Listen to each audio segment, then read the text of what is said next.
어린님 어제 졸으셨어요? 어제는 가지무침 아니었는데 어제는 졸면 안 되는데.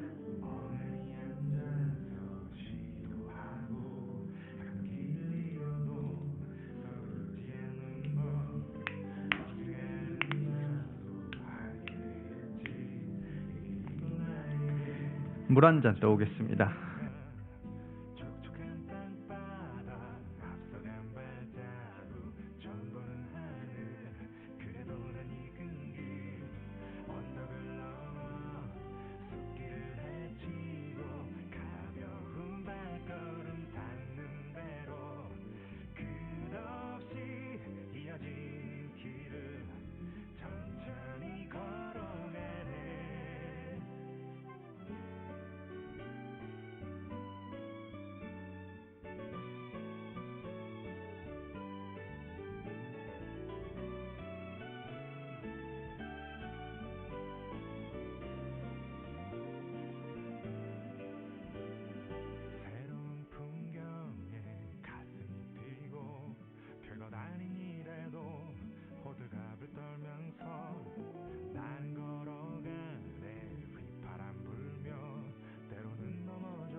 안녕하세요. 어서 오십시오.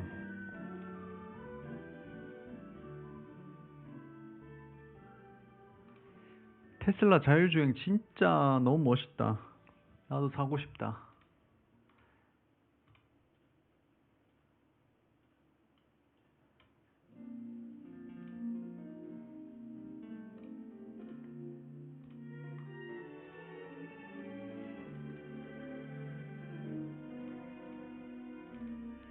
달구님 안녕하세요. 달구님 오랜만이시네요.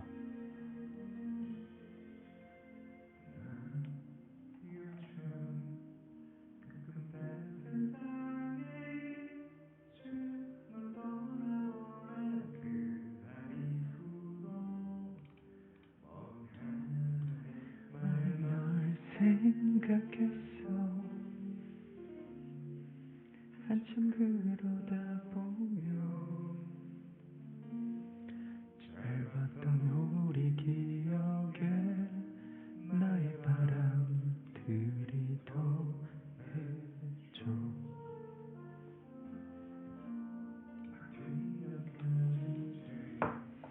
그 속에 나는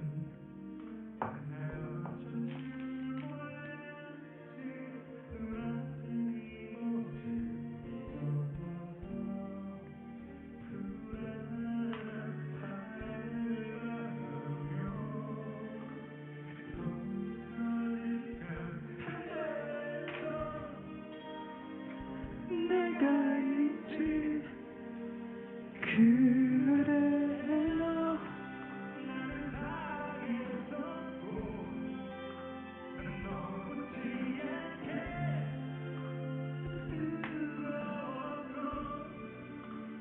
화려는 무너질까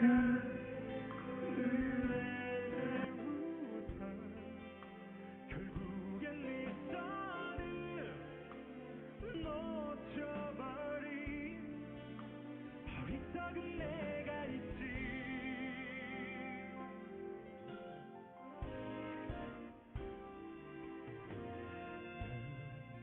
아직 너와 함께 살고 있지 난 우리라는 어디든 너의 흔적을 지우려 애써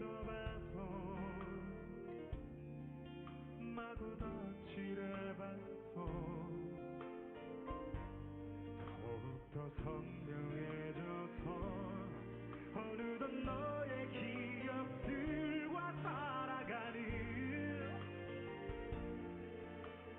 죽어가는 나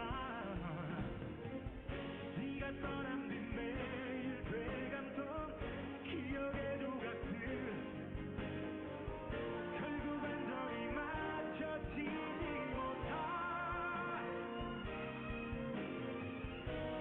보이지 않던 너의 맘이 더없이 투명했고 보여 하지 않았을 뿐 나를 사랑했었고 난 너무지 않게 뜨거웠고 하늘은 무너질까 술에 태운다 결국엔 네 손을 놓쳐버린 어리석은 내가 있지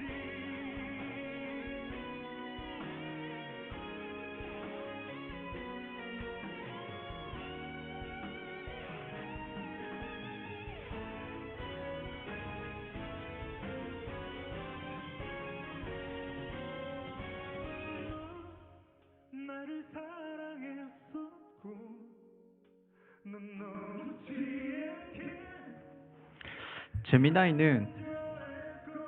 제미나이는 뭐랄까 좀 말투가 재미가 없다라고 할까요? 그런 느낌이 좀 있어요.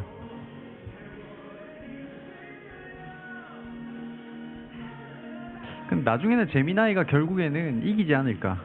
GPT에 비해서. 왜냐면 구글은 유튜브라든지 뭐 여러 가지 많이 갖고 있잖아요. 그러니까 데이터가 들어오는 양이라든지 또는 데이터의 그 질적인 면이 좀 더 좋을 걸로 보여지죠. 오픈 AI는 어떤 그 뭔가를 가지고 있지 않잖아요. 유튜브 같은 거를. 구글은 이제 매일매일 유튜브 같은 데서 데이터가 무궁무진하게 나오기 때문에 가공할 수 있는 데이터가 많은 구글이 결국에는 AI에서 승자가 되지 않을까.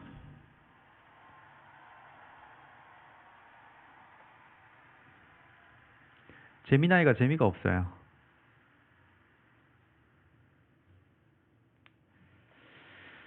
벌써 화요일이네요. 뭐 했다고 화요일이야? 벌써 화요일이네요. 아마 이거 제가 볼 때 오늘도 못 끝낼 것 같아요. 이거 오늘도 못 끝내고 내일까지 해야 될 것 같아요. 내일 하면 진짜 끝낼 수 있어요.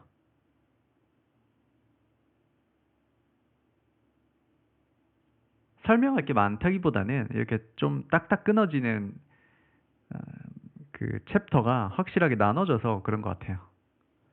매일 보니까 좋지 않나요?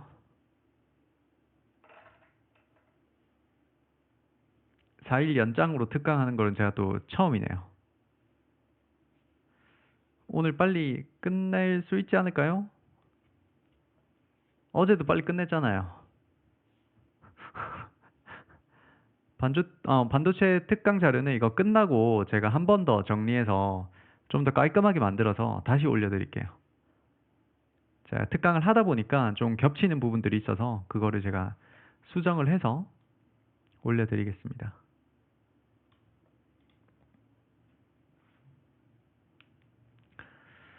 설명은 마음에 드시나요? 지금까지는 그냥 무난무난하게 이해가 되고 있나요?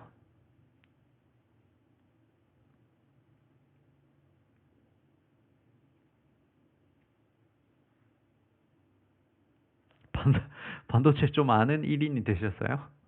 다행이네요.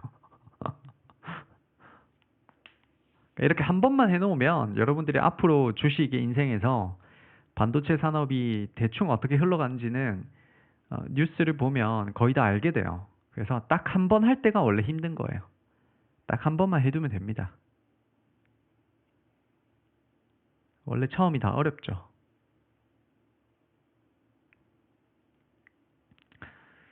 자, 이제 300명이 넘었으니까 바이오에 비하면 쉬워요?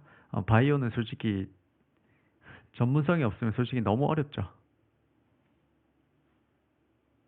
바이오는 시간을 진짜 오랫동안 투자해야 되죠. 이해하기가 너무 어려워서. 자,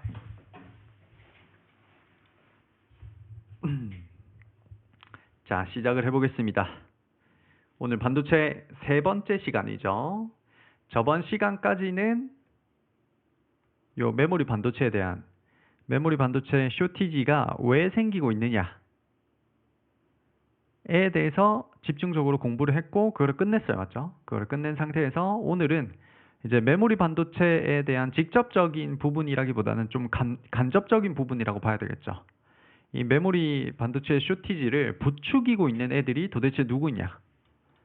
이 거대 자금들이 이 반도체에 어떻게 지금 흘러 들어오고 있느냐? 그 부분을 오늘 집중적으로 공부하고 SK 하이닉스 한 종목 진하게 공부하고 오늘 끝내겠습니다. SK 하이닉스 말고 다른 종목들은 내일 3개, 4개 정도 종목을 살펴보고 내일 끝낼게요. 됐죠? 메모장을 켜야 되겠다. 이해됐나요? 오늘 뭐 할 건지?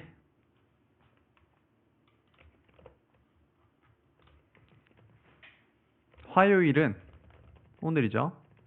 오늘 화요일은 거대 자금들, 메모리 반도체 부추기는 거대 자금들, 그러니까 정부 정책 같은 거죠. 같은 거 플러스 SK 하이닉스 한 종목만 진하게 공부하고 오늘 마무리하고 내일 수요일은 나머지 4종목 진하게 공부하고 마무리 하고 전체 특강 끝. 이렇게 보시면 됩니다. 그래서 내일까지 해야 될 것 같아요. 반도체 특강은 총 4부작으로 진행이 될 것 같네요. 됐죠?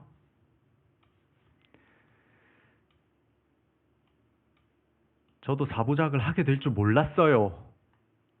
하다 보니까 이렇게 되네요. 오늘까지 가지무침 오늘까지 가지무침 먹고 내일부터는 이제 고기 먹는 거예요. 4부작 하다 보면 또 끝나죠. 자, 메모리 쇼티지를 부추기는 거대 자금들 시작하겠습니다. 반도체를 움직이는 거대 자금들, 그러니까 쉽게 말하면 전 세계에 있는 큰 돈들이 이 반도체를 어떻게 움직이고 있느냐, 그게 크게 3가지 축으로 나눌 수가 있어요. 첫 번째 축은 소버린 AI, 두 번째 축은 네오 클라우드, 세 번째는 하이퍼스케일러입니다. 그래서 이렇게 3가지로 큰 돈들이 지금 나눠져서 반도체에 들어오고 있다 라고 보시면 되겠습니다. 그럼 첫 번째 소버린 AI부터 가야 되겠죠. 소버린 AI. 소버린 AI는 국가가 주도하는 AI를 뜻하는 거예요. 그럼 퀴즈. 소버린 AI는 어떤 챗GPT 같은 어떤 특정한 AI 모델을 말하는 게 맞다 아니다? 제미나이, 챗GPT 같은 특정한 AI 모델을 말하는 게 아니에요. 소버린 AI는 정부가 AI를 주도하는 그런 형태를 말하는 거예요. 됐죠? 어떤 특정한 AI 모델의 이름이 아니다. 알겠죠? 미국에서는 스타게이트 프로젝트라고 알려져 있죠. 미국에서는 스타게이트 프로젝트 들어봤죠? 아마 들어보셨을 때가 올해 초쯤이었죠. 올해 초쯤 한 1월, 2월 달에 갑자기 스타게이트라는 말이 등장을 하면서 미국 정부에서 AI에 대한 이 인프라를 주도하겠다라고 프로젝트를 진행을 했고, 두 번째는 유럽도 있고, 세 번째는 중국에 뭐도 있어요?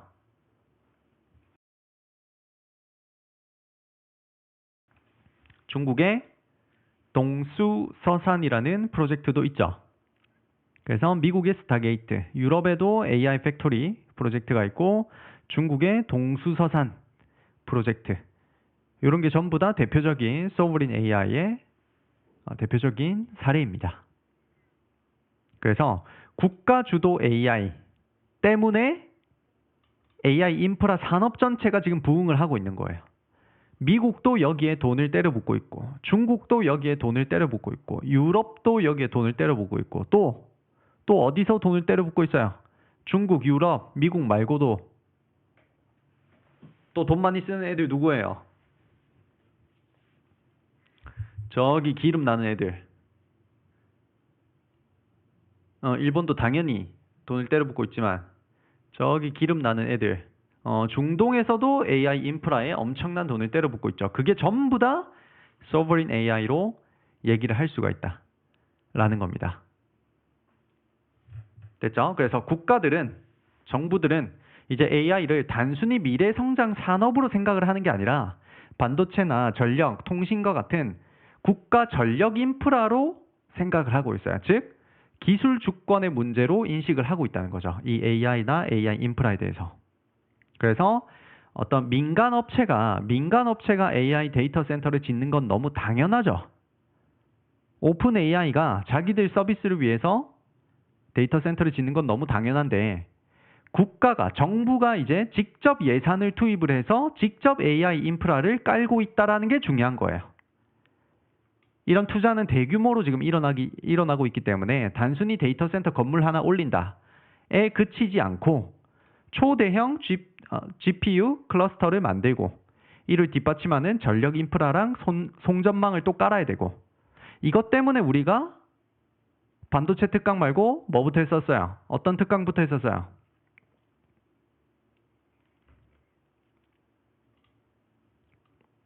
전력 인프라 특강부터 했었죠. 전력기기 인프라 특강부터 했었던 이유가 요거 때문이었죠. 그리고 뭐 냉각이라든지 열 관리 서비스까지도 다 해야 되고, 스토리지나 네트워크 이런 모든 것들이 지금 전부 다 같이 부응을 하고 있다. 국가가 나서서 직접 돈을 때려붓기 때문에. 됐죠? 그래서 총체적인 AI 인프라 투자로 이어지고 있다. 이것은 AI 관련 반도체 전 계열에 걸친 수요 확대 요인으로 지금 작용을 하고 있다라는 겁니다. 거기에서 대표적인 프로젝트만 보고 갑시다. 첫 번째는 미국의 스타게이트 프로젝트입니다. 스타게이트 프로젝트는 미국이 이제 진행을 하고 있는데, 세계 최대 규모의 AI 전용 데이터 센터 인프라 구축 프로젝트입니다. 여기 이제 독특한 점은 정부만 돈이 들어가는 게 아니고 정부와 민간의 초대형 자금이 동시에 집결이 돼 있어요.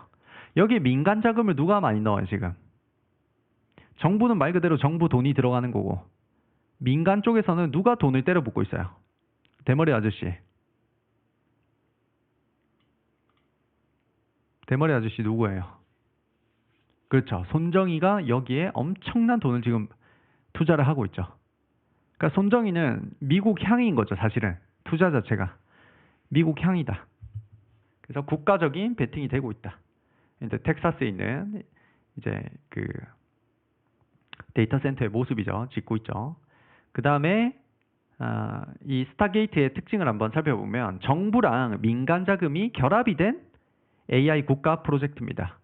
정부 쪽에서는 뭐 전력 인프라라든지 규제를 간소화해주고 뭐 산업 정책을 지원해주고 그런 거를 하겠죠. 당연히 돈도 많이 넣어주겠죠. 그리고 민간 쪽에서는 오픈 AI가 이제 기술을 되겠죠.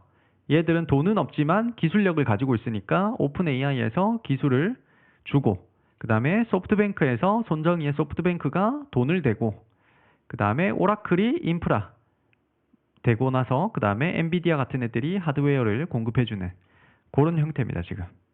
그래서 잘 나가는 애들 다 모아서 지금 어벤져스 만드는 거죠. 어벤져스 만들어서 스타게이트 프로젝트가 지금 진행이 되고 있다. 그리고 두 번째, 국가 총력전의 형태의 산업이다. 스타게이트 프로젝트의 총 투자액은 5천억 달러입니다. 약 700조 원에 달합니다. 700조. 엄청나죠?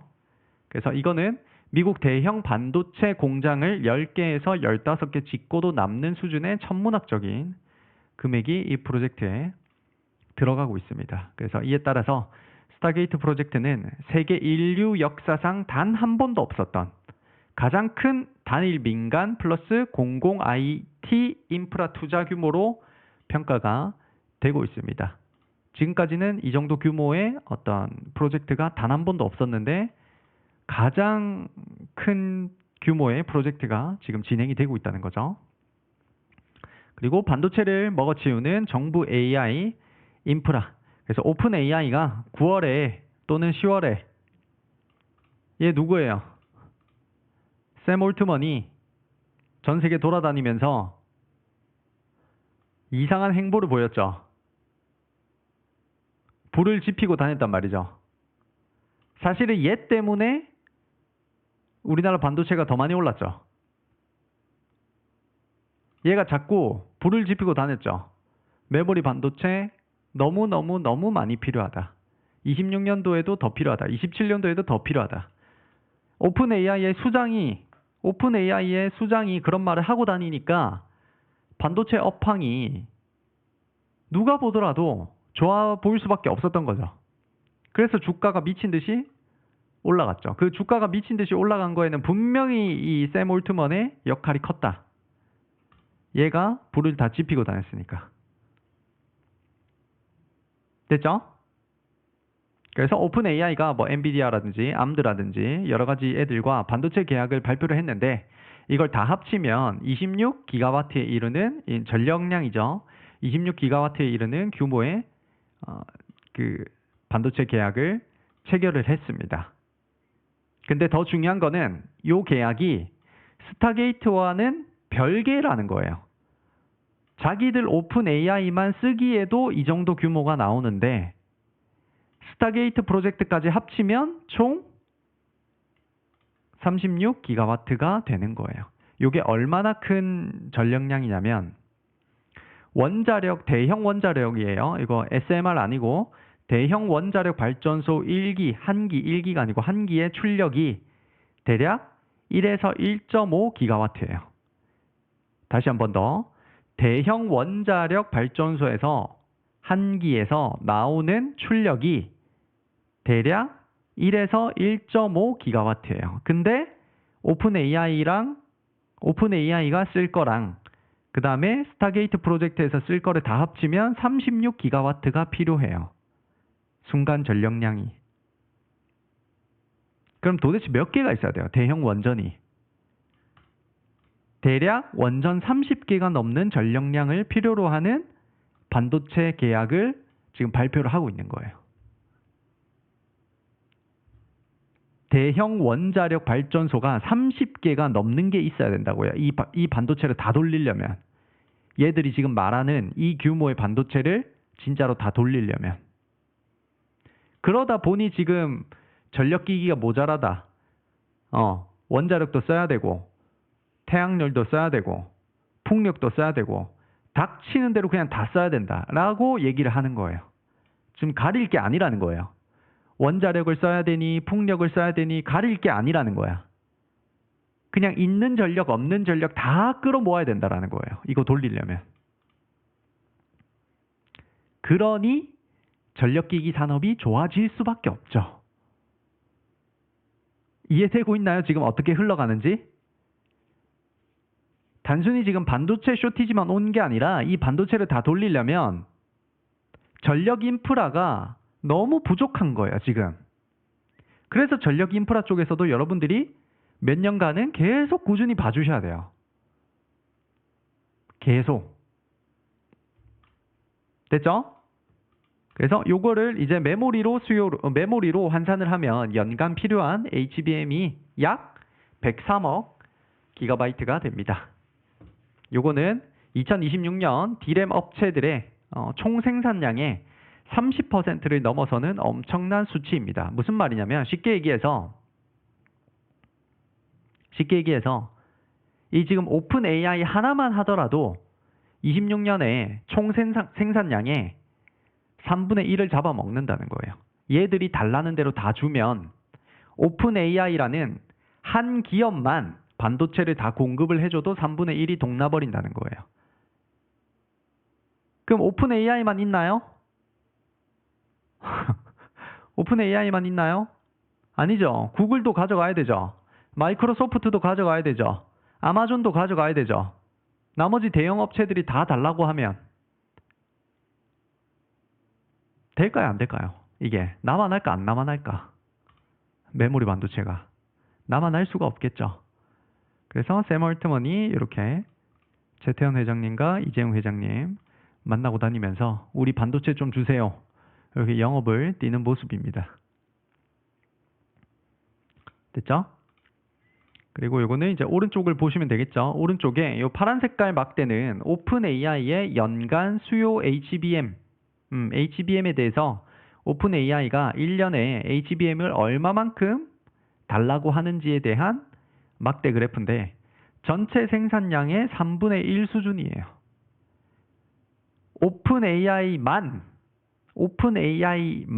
해도 지금 전체 생산량의 3분의 1을 가져가 버리는데 실제로 가져간다는 뜻이 아니고 얘들이 달라는 만큼을 진짜 주면 3분의 1이 없어져 버리는데 나머지 오픈 AI 말고 구글이라든지 아마존 같은 애들한테도 다 주면 지금 생산량이 100이라고 하면 한 200%까지 생산을 하지 않는 이상 맞춰줄 수가 없다는 거죠. 그만큼 쇼티지가 어떻다 지금. 그만큼 메모리 반도체 쇼티지가 어떻다.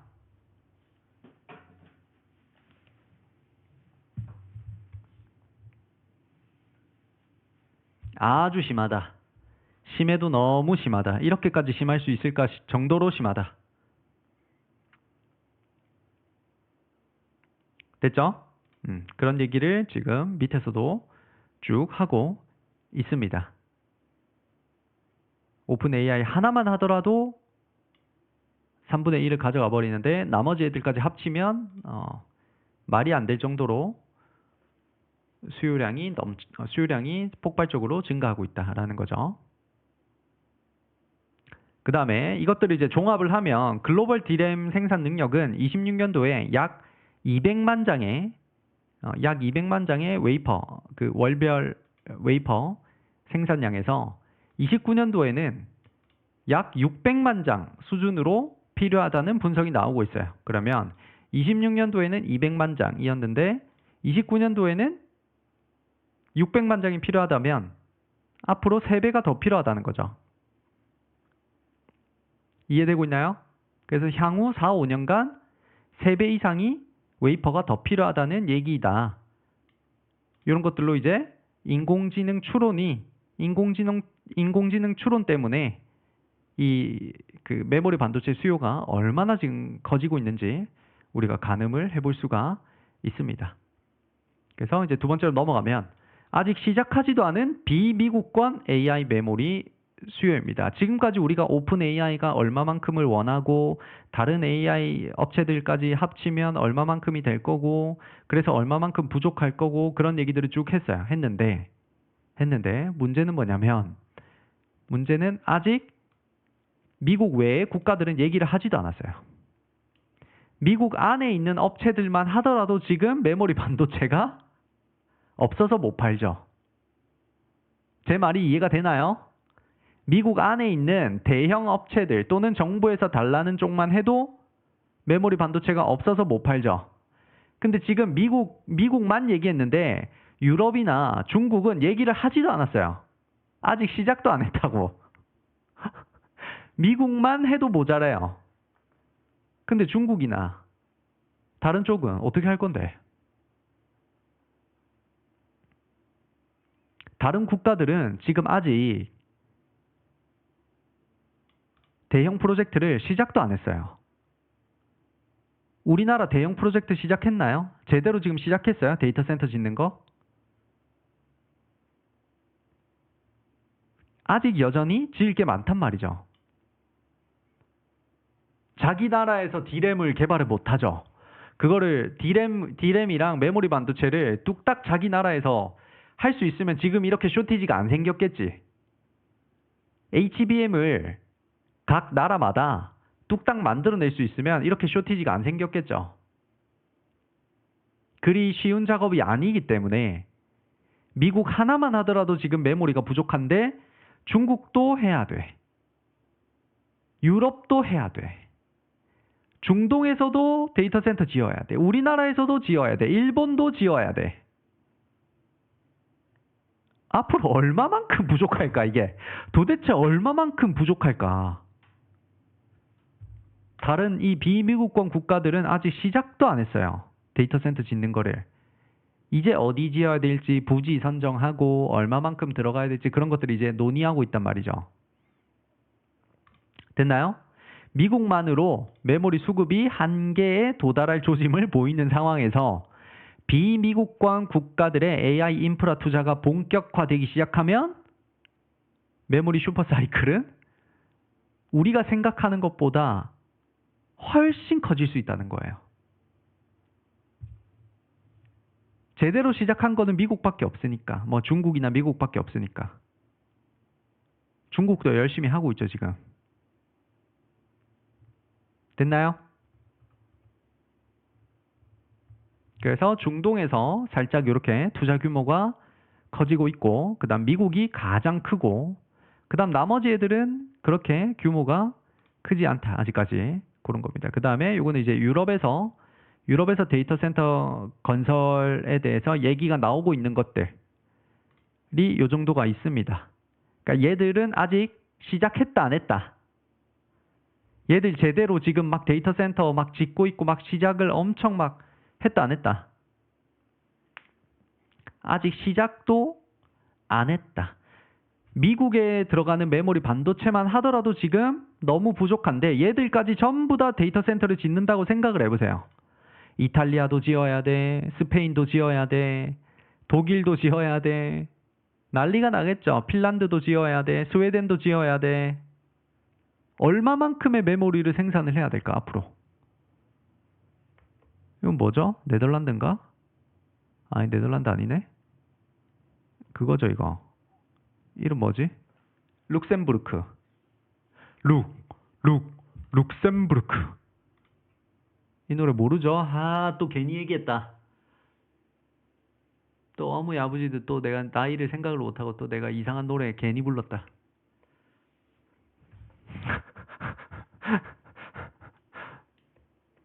룩셈부르크까지. 저는 네덜란드랑 룩셈부르크랑 맨날 이 국기가 헷갈려요. 거의 똑같아. 거의 똑같은데 이 약간 색깔이 다르다 해야 되나? 색깔 채도가 다르다 해야 되나? 또 이상한 소리 하고 있죠. 넘어갑니다. 그 다음에 이제 중국으로 넘어갑니다. 미국의 스타게이트 끝냈고 유럽에서도 이제 데이터 센터 건립을 해야 된다. 그래서 메모리 반도체가 얼마만큼 부족할지 상상이 안 갈 정도다. 라고 결론을 딱 지었어요. 그리고 이제 중국으로 넘어갑니다. 중국의 동수서산이라는 프로젝트가 있습니다. 동쪽에는 수를 계산하고 동쪽에는 숫자, 서쪽에는 산을 하겠다라는 거예요. 그래서 동쪽에서 말하는 이 숫자라는 건 데이터를 뜻해요. 서쪽에서 말하는 이 산이라는 건 연산을 뜻해요. 동쪽에는 왜 데이터가 많아요? 중국 잘 떠올려 보세요. 동쪽에 뭐가 있어요? 베이징도 있고 상해도 있고 항저우도 있고 동쪽에 다 있죠. 사실은 인구가 다 동쪽에 산단 말이죠. 그래서 데이터가 많이 생성이 될 수밖에 없죠. 여기에 막 은행이라든지 금융권도 여기에 다 있으니까 도시들이 여기에 다 있으니까 데이터 발생 지역이 동쪽일 수밖에 없는 거죠. 그래서 동쪽에서는 데이터를 생성하고 데이터를 발생시키고 그 발생한 데이터를 연산을 해야 되죠. AI 학습할 때 우리 연산시켜야 되는 거 다 배웠죠. 기본기 다 깔고 왔죠. 이제 와가지고 연산이 뭔데요 하면 이제 주주총회 허파 DB 지는 거죠. 그러면 이제 주주총회 허파 DB 져가지고 이제 막 들어눕는 거죠. 이제 와가지고 연산이 뭔데요. 그러면 안 돼요. 알겠죠? 그래서 데이터 센터를 동쪽에 짓겠다는 거예요? 서쪽에 짓겠다는 거예요? 데이터 센터는 연산을 하는 거잖아요. 그러면 데이터 센터를 서쪽에 건립하겠다는 거예요? 동쪽에 건립하겠다는 거예요? 서쪽에 건립을 하겠다는 거죠. 데이터 센터는 연산을 해야 돼요. 데이터를 발생시키는 게 아니에요. 데이터 센터는. 데이터를 발생시키는 건 우리죠. 우리 인간이 발생을 시키는 거고, 데이터 센터에서 연산을 하는 거는 데이터 센터에서 하는 거죠. 그러니까 서쪽에 지어야 되죠. 이해되고 있나요? 제 말 이해됐나요?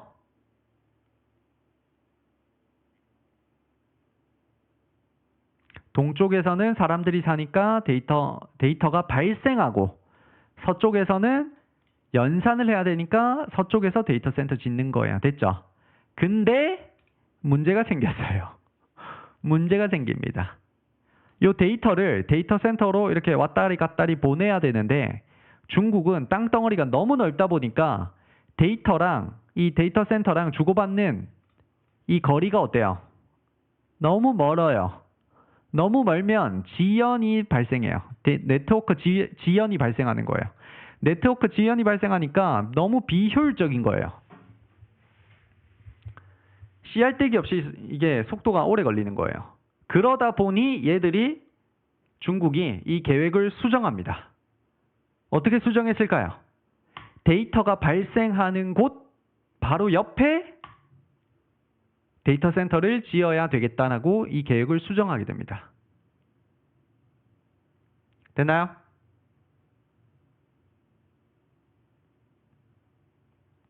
그래서 실제로 중국 중앙이나 또는 동쪽으로 이 데이터 센터가 많이 옮겨가고 있습니다. 실제로.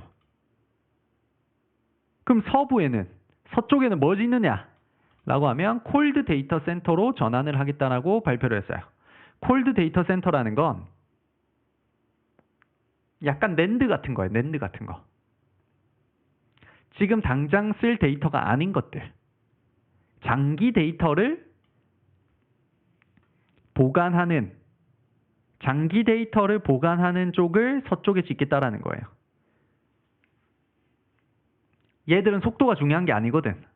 저장만 하면 되거든. 그러니까 서쪽에는 땅덩어리도 넓고 지을 공간도 많으니까 서쪽에는 콜드 데이터 센터로 바꿔가지고 장기 데이터를 저장을 하겠다. 그리고 요 중국 중심이나 동쪽에 데이터 센터를 지어서 이 데이터를 발생하는 곳이랑 가깝게 건설을 하겠다라고 계획을 지금 수정을 했습니다. 이런 계획은 다 중요하진 않아요. 우리가 지금 하는 거는 메모리 쇼티지를 공부를 하고 있기 때문에 그냥 지나가는 얘기로 해드린 거예요. 알고 계시면 좋겠죠. 어디 가서 또 자랑질 할 수 있겠죠. 그 다음에 이러한 중국의 대규모 국가 프로젝트는 데이터 센터 증설뿐만 아니라 고성능 칩에 대해서 또는 서버, 네트워크, 장비 등 모든 부분들, 반도체에 대한 거의 모든 부분들을 구조적으로 확장시키는 그렇게 역할을 하고 있습니다. 그래서 결론을 짓자면 이와 같이 각 국가에서는 인공지능을 국가 경쟁력의 척도로 지금 인식을 하고 있으며 이를 위해서 막대한 예산을 투입해서 인공지능 데이터 센터를 구축하는데 매우 열을 올리고 있다. 그래서 기업 간 경쟁뿐만 아니라 이 말이 중요하죠. 기업 간의 경쟁뿐만 아니라 정책 예산이 동원된 국가 간의 경쟁으로 이 AI 산업이 점점 퍼져나가고 있다는 거죠. 기업들만 돈을 쓰는 게 아니고 이제는 국가들까지 돈을 쓰게 되니까 메모리가 남아날 게 있어요, 없어요? 기업들 주기에도 지금 부족해. 맞죠? 대기업들 주기에도 메모리 반도체가 부족한데 정부들이 달라고 하면 줄 게 없는 거야. 그러니까 메모리 쇼티지가 너무너무 심해질 수밖에 없겠죠.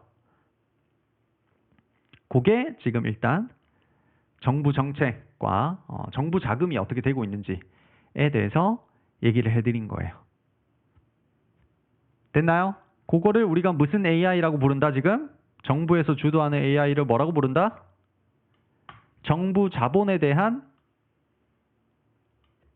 AI를 우리는 뭐라고 부른다? 소버린 AI라고 따로 부르고 있다 라는 겁니다. 그러면 소버린 AI 끝났으니까 이제 네오 클라우드로 넘어갑니다. 네오 클라우드.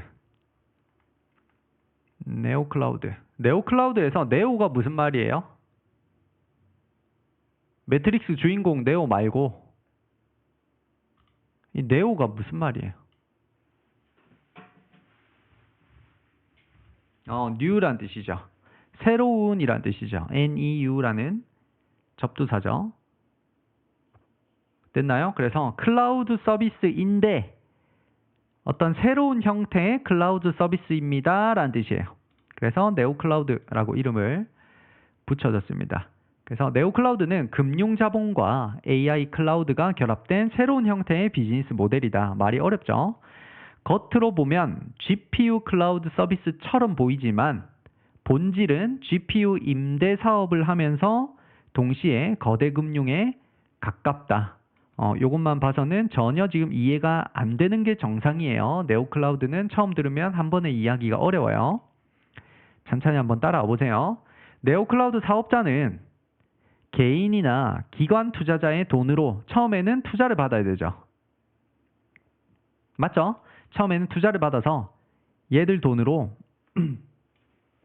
GPU 대신에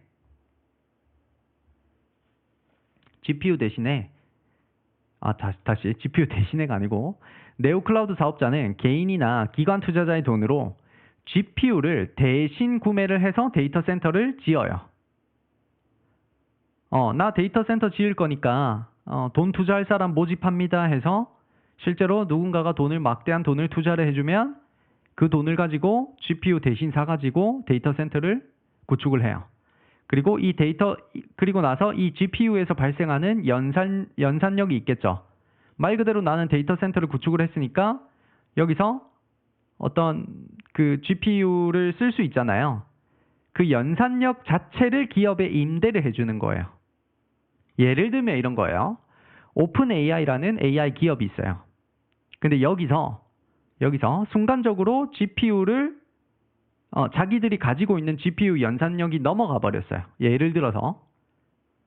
그러면 어디서 빌려와야 되죠. 나는 GPU 100개를 가지고 있는데 GPU 120개에 해당하는 연산력이 순간적으로 필요해요. 순간적으로 필요할 수도 있고 아니면 6개월간, 1년간 장기적으로 필요할 수도 있죠. 그럴 때 이제 네오 클라우드 업체에게 전화를 해서 GPU 한 20개 정도를 내가 좀 빌릴 수 있을까? 이렇게 하는 거예요. 렌트해 주는 거예요, 사실은. 그럼 네오 클라우드 업체가 부족한 GPU만큼 성능을 쓸 수 있도록 해주는 거예요. 이거는 실물 GPU를 빌려주는 게 아니에요.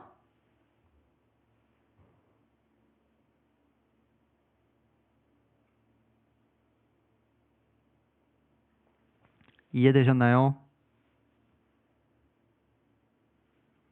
실물 GPU를 제공을 하는 게 아니에요.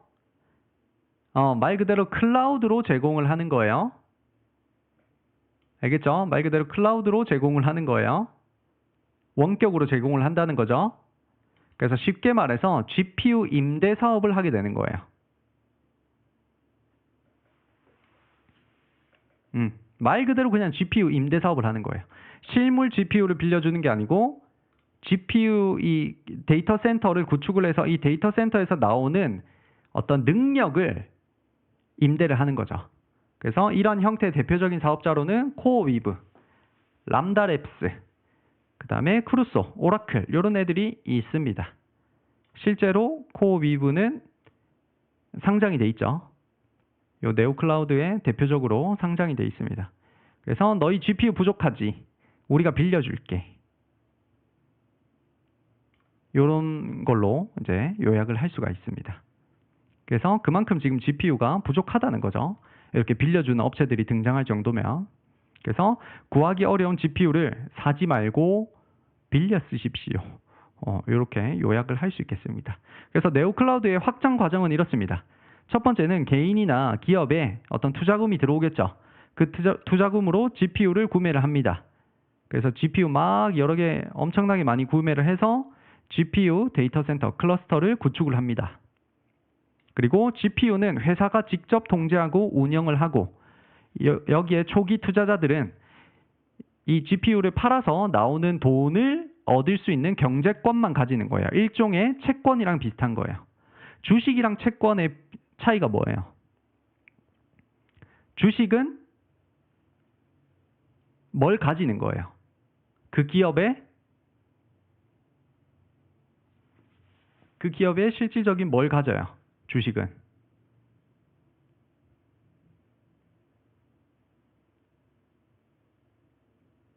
실질적인 지분을 가지죠. 근데 채권은 내가 100,000만금을 여기에 투자를 한다 하더라도 지분을 가지는 형태가 아니죠. 그냥 이자 받아 먹는 거죠. 그런 차이예요. 그러니까 실제 투자자들은 이 GPU 클러스터에 대한 지분을 가지고 있다라고 생각하시면 안 돼요. 내가 여기에 돈을 투자했다고 하더라도 이 데이터 센터에 대한 지분 자체를 가지고 있는 게 아니라 나는 여기에 투자한 만큼 약간 이자 받아 먹는 식인 거예요, 사실은. 실제 GPU 이 통제권은 회사가 가지고 있는 거죠. 됐나요? 그래서 이 GPU의 연산력을 빅테크 또는 중소 AI 기업에게 임대를 해줍니다. 아까 오픈 AI가 야, 우리 요만큼 부족해. 그러면 우리가 빌려줄게. 돈 얼마 내? 이렇게 하는 거죠. 그래서 GPU 클라우드 비즈니스가 탄생이 되게 되는 거죠. 그리고 이렇게 발생한 수익금 중에 일부를 이제 투자자들에게 돌려줍니다. 말 그대로 투자를 했으니까 돌려줘야 되겠죠. 그리고 초과 수익은 회사가 가져가는 거예요. 이렇게 돈을 버는 거예요, 애들이 실제로. GPU 데이터 센터 만들어서 거기서 나오는 능력 자체를 빌려줄 수 있는 거죠. 임대를 해주는 거죠. 그래서 클라우드라고 부르는 거죠. 클라우드 산업이 뭔지를 나는 모른다 하시면 인터넷에 한번 쳐보세요. 그 정도는 알고 계셔야 돼요. 됐죠? 그 다음에 5번이 중요합니다. 여기서 이제 굉장히 독특한 형태로 자금이 들어오게 되는데 그러니까 GPU 데이터 센터를 담보 삼아서 또 다른 대형 대출을 일으킬 수가 있어요. 일으킬 수가 있다? 표현이 좀 부적절한 것 같네. 이 GPU를 담보 삼아서 대형 은행인들이 대규모 자금을 얘들한테 대출을 실제로 해준 거예요. 거기서 나온 돈을 가지고 또 뭐 하는 거예요? 또 다른 AI 데이터 센터를 또는 GPU 데이터 센터를 재투자하는 거예요. 흡사 뭐랑 비슷해요? 부동산? 무슨 투자랑 비슷해요? 첫 번째 집을 샀어요. 거기서 나오는 대출금 받아서 또 다른 집을 사요. 그 두 번째 집에서 나오는 대출금을 가지고 세 번째 집을 사요. 세 번째 집에서 나오는 대출금을 가지고 네 번째 집을 사요. 이거 무슨 투자예요? 지금은 막혔지만.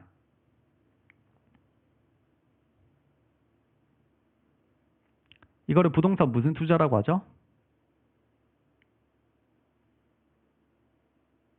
이거를 갭 투자라고 하죠. 흡사 갭 투자처럼 지금 하고 있는 거예요, 얘들이. GPU 처음에 돈을 모아서 GPU 데이터 센터를 만들어요. 맞나요? 그리고 나서 그거를 임대해가지고 돈을 좀 벌어요. 거기다가 이 GPU를 담보 삼아서 또 다른 대출을 일으켜요. 그 돈을 가지고 또 다른 AI 인프라에 재투자를 해요. 거의 부동산 갭 투자랑 비슷하게 흘러가죠. 그래서 AI 산업에 본격적으로 투입되는 금융 자본이라는 게 중요한 거예요. 요 네오클라우드를 공부할 때는 금융권에서 이제 실제로 얘들한테 돈을 빌려준다라는 사실이 중요한 거예요. 네오클라우드의 핵심은 단순히 GPU 클러스터를 구축해서 임대하는 데 그치지 않는다. 거기서 돈은 벌지만 그게 핵심의 다가 아니다. 또 다른 핵심은 GPU 자체를 담보 자산으로 활용을 해서 외부 금융 자본을 AI 산업으로 끌어들인다는 점이 중요한 거예요. 좀 이상한 게 있지 않나요? 은행권에서 이 GPU를 담보로 받아줬다는 거죠. 제 말이 이해가 돼야 돼요. 은행에서 얘들한테 엄청난 돈을 대출을 해줬다라는 건 담보자산이 있어야 되잖아요. GPU 자체를 담보로 받아줬다라는 사실 자체가 중요한 거예요. 그게 무슨 말이에요? 메모리 반도체가 가치가 어떻다는 거예요? 은행이 볼 때.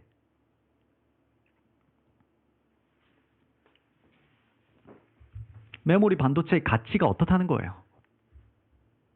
그만큼 GPU의 가치가 높다는 거죠. 그래서 은행이 얘를 담보자산으로 받아주게 된 거죠.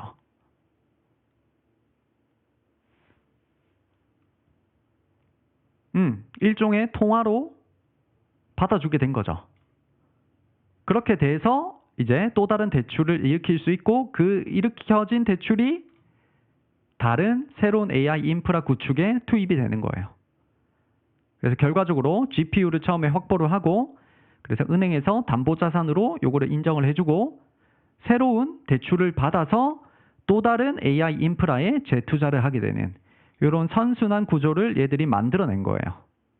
그래서 기존에는 빅테크만 할 수 있었던 말 그대로 빅테크만 할 수 있었죠. 돈이 많은 애들만 할 수 있었던 데이터 센터 사업을 이제는 좀 작은 애들도 좀 규모가 작은 애들도 은행 돈을 빌려가지고 할 수 있게 됐다라는 게 이제 중요한 사실인 거예요.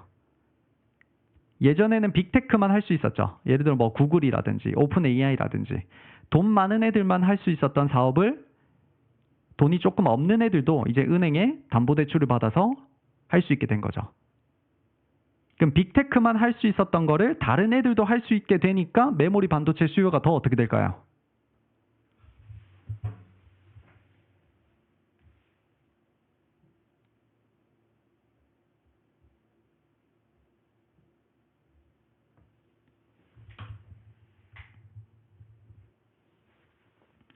훨씬 더 커질 수밖에 없다라는 결론에 우린 도달을 할 수가 있겠죠. 됐죠? 그다음 이제 마지막입니다. 마지막은 기업 자본입니다. 요거는 이제 쉽죠? 우리가 익히 알고 있는 하이퍼스케일러들. 하이퍼스케일러라고 하면 이제 대기업들을 얘기하는 거죠. 빅테크 대기업들. 구글이라든지 마이크로소프트라든지 아마존, 메타 같은 애들을 말하고 있죠.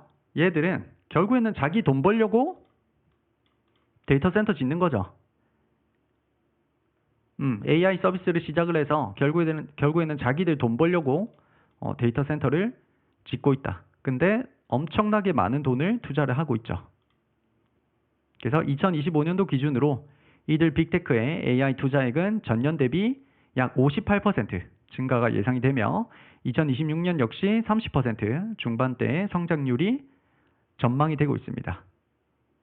그래서 얘들이 투자하는데 꼭 GPU만 수요가 늘어날 것이냐 그런 게 아니라는 거죠. GPU뿐만 아니라 메모리 반도체 그리고 GPU를 수용할 렉이라든지 서버라든지 전력 인프라까지 갖춰야 되고 변전 설비까지 갖춰야 되고 냉각 시스템도 있어야 되고 이 모든 것들 데이터 센터 전체에 대한 투자가 동시에 이루어지고 있습니다. 그래서 요 안에 되게 중요한 하나의 지분을 담당하고 있는 게 메모리 반도체죠. 그러니까 하이퍼스케일러들이 경쟁을 많이 하면 할수록 메모리 반도체 공급 쇼티지가 더 길어질 확률이 높겠죠. 그래서 최종 정리를 하자면 지금은 자본의 다층 구조가 생겼다는 거예요.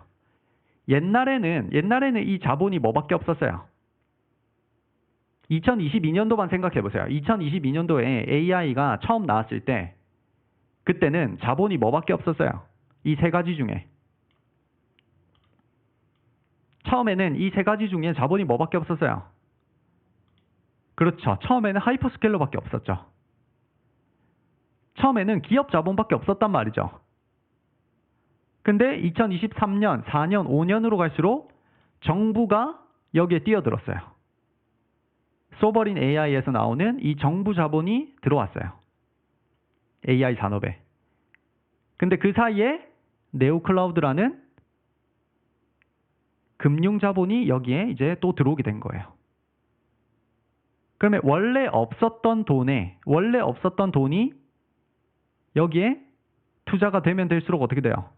이 산업 자체가 커질 수밖에 없고, 이 산업이 커지는 과정 속에서 메모리 반도체 수요가 더 많이 늘어나고, 그러면 메모리 반도체 쇼티지가 쉽게 해결될 수 있는 상황이 아니다라는 결론에 도달을 할 수 있게 되는 거예요. 그래서 어디 가서 자랑하실 거면 돈의 관점에서, 이 자본의 관점에서, AI에 들어오는 자본의 관점에서는 3개 정도로 요약을 할 수가 있다. 첫 번째가 소버린 AI, 정부가 집행하는 자본. 두 번째는 네오클라우드, 금융 자본. 세 번째는 하이퍼스케일러들, 원래 얘들은 하고 있었죠. 기업 자본. 요 3가지가 합쳐지면서 AI 쪽에, AI 산업에 엄청난 자본들이 폭발적으로 늘어나고 있다. 가 결론입니다. 까지 이해됐다. 1번 한번 내보세요.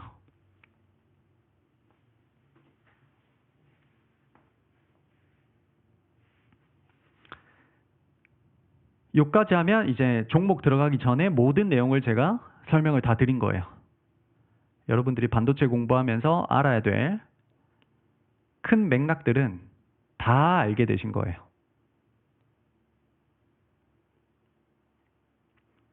장작 3일에 걸쳐서 얘기를 했습니다. 종목 들어가기 전에 봐야 될 반도체에서 일어나고 있는, 반도체 쇼티지 현상에서 일어나고 있는 모든 일들에 대해서 다 살펴본 거나 거의 마찬가지입니다.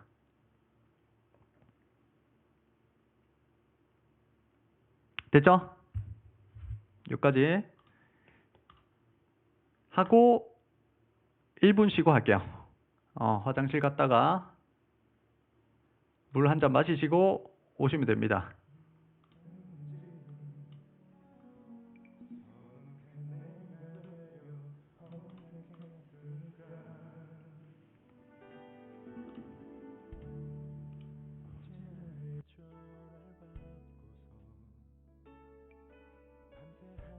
한숨도 못 자. 3분 쉬고 오세요. 3분. 3분 드릴게요.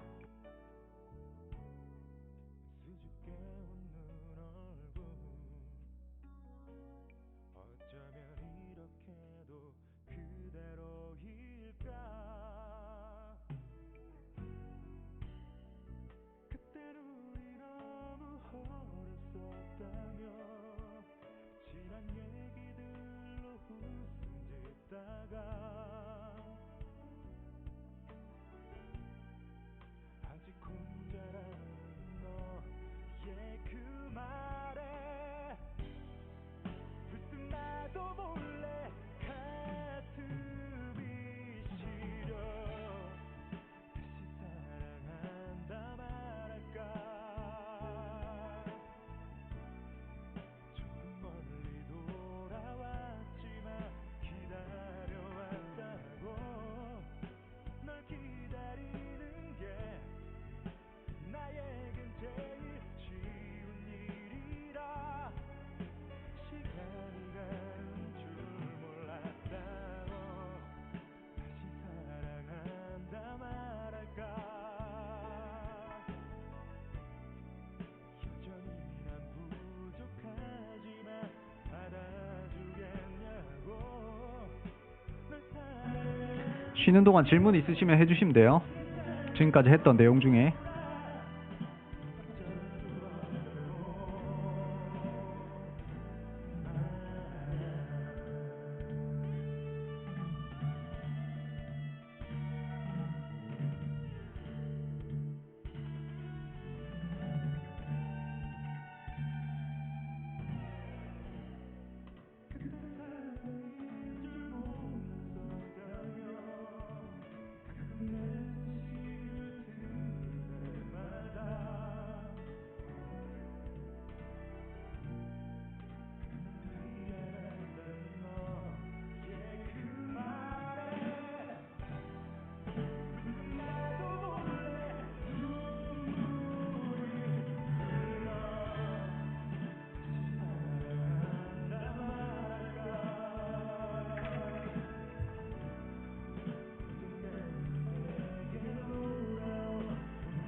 주식용으로 데스크탑 추천해달라고요?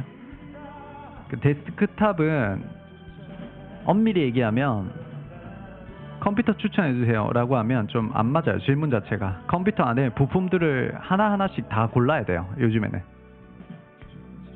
CPU는 이거 쓸래, GPU는 이거 쓸래, 램은 이거 쓸래, SSD는 이거 쓸래, 컴퓨터 케이스는 이거 쓸래, 이거를 하나하나 내가 다 선택을 해서 조립을 하는 거예요.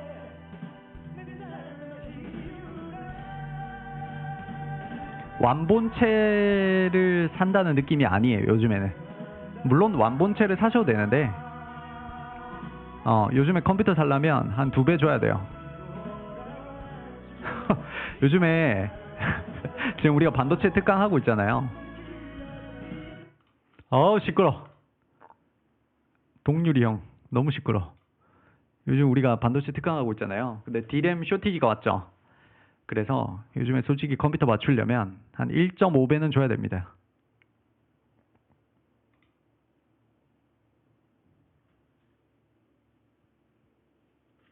그래서 AI 거품 논란이 있으면 솔직히 우리한테는 되게 기회입니다. AI 거품 논란 때문에 나스닥이라든지 또는 우리나라 시장이 크게 무너져서 급락이 크게 나오면 우리한테는 엄청난 기회입니다. 지금 램 값이 금 값입니다. 제가 이제 이사 오면서 컴퓨터를 300 얼마를 주고 맞췄는데 지금 똑같은 제 컴퓨터를 맞추려면 400만 원 넘어가더라고요.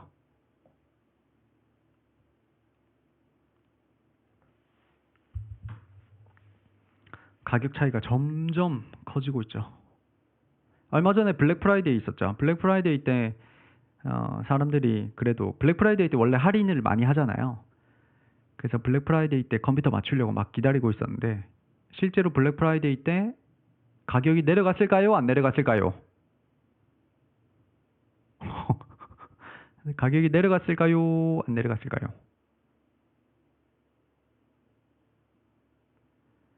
실제로 블랙 프라이데이 때도 가격이 안 내려갔어요. 가격이 안 내려갔어요. 그래서 기다렸던 사람들 전부 다 말짱꽝 됐죠. 도루묵 됐죠. 도루묵.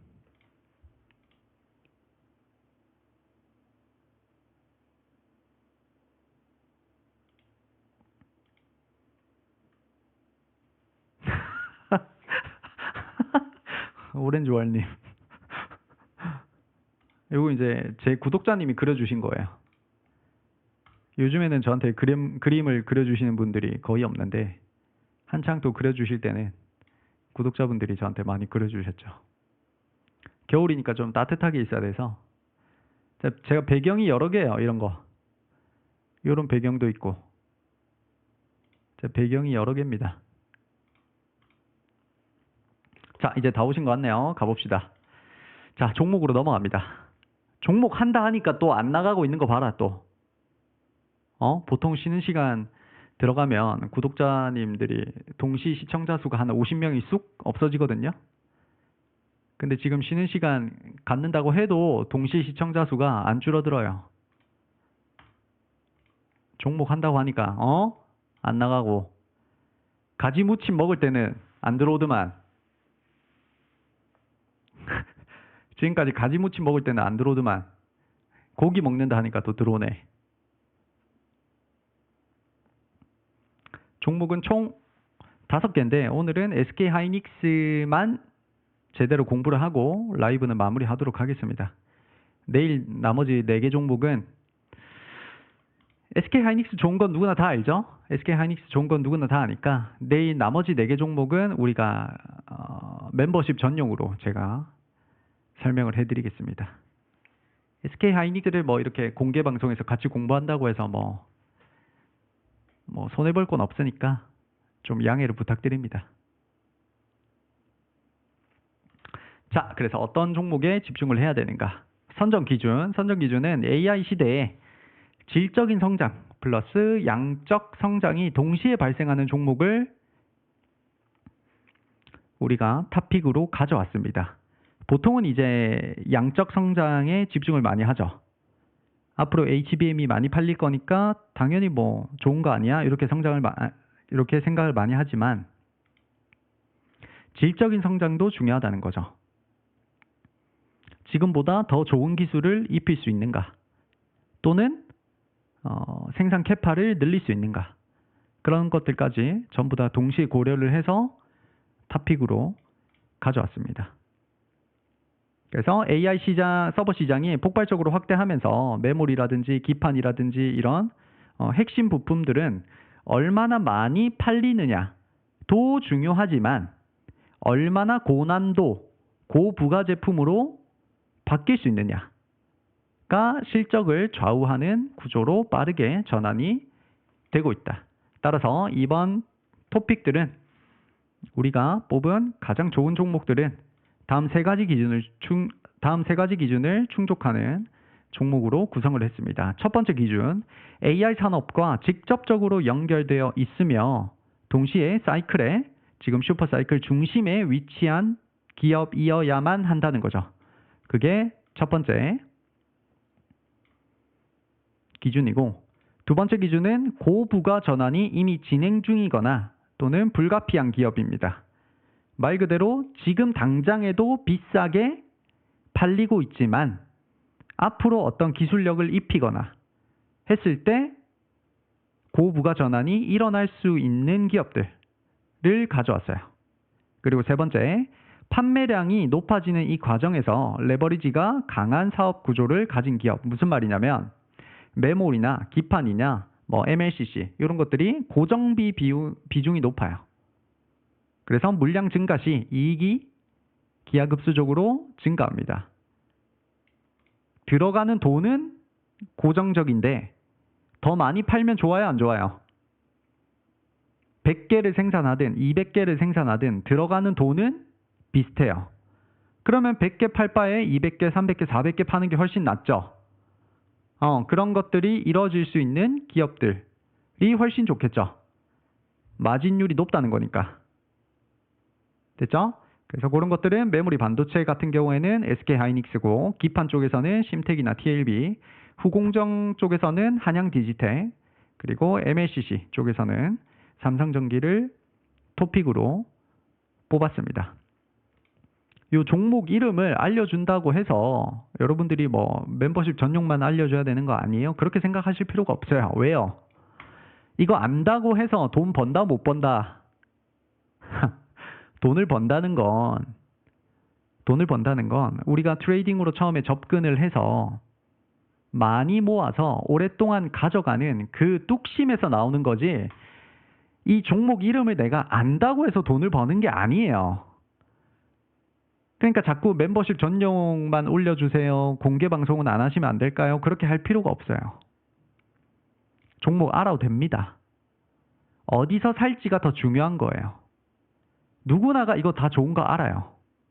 왜 중요한지, 왜 좋은지를 알고 그걸 바탕으로 오랫동안 기다릴 수 있는 뚝심을 길러야 돼요. 그러려면 좋은 자리에서, 좋은 가격에서 사야 돼요. 좋은 가격에서 사는 거는 제가 알려드린단 말이에요. 맞나요? 그래서 자꾸 멤버십 전용만 올려주시면 안 될까요? 이렇게 안 하셔도 된다. 알겠죠? 그럴 필요가 없다.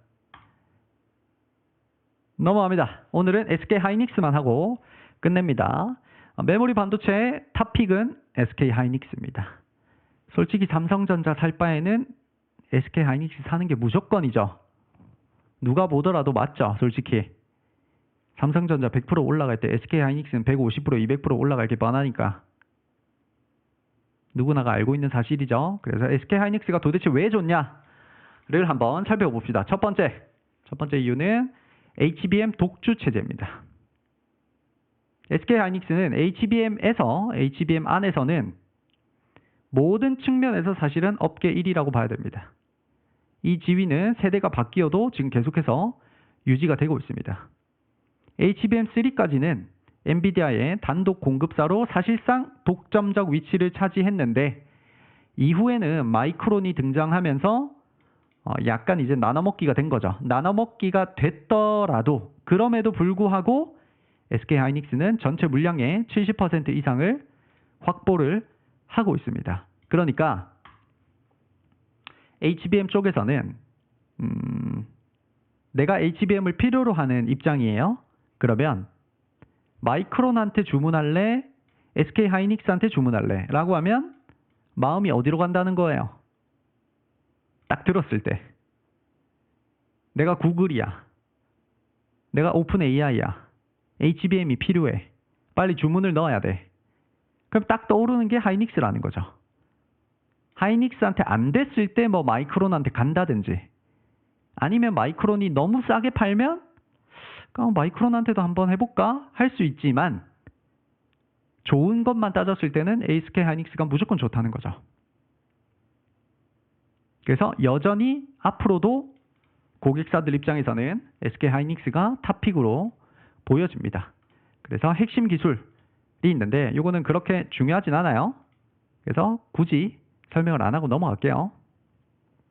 핵심 기술은 그냥 한번 읽어보세요. 제가 자료 올려드릴 테니까. 이런 것 때문에 다른 HBM 업체들보다 훨씬 더 고부가가치를 이뤄낼 수 있다라는 그냥 결론만 가져가겠습니다. 중요한 게 아니라서. 그 다음에 두 번째, HBM은 단가가 높습니다. HBM은 단가가 높아요.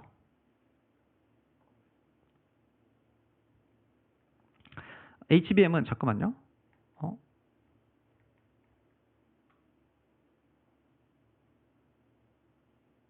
제가 파일을 잘못 잠깐만요. 1분만요. 제가 파일을 잘못 가져왔을 수가 있어서.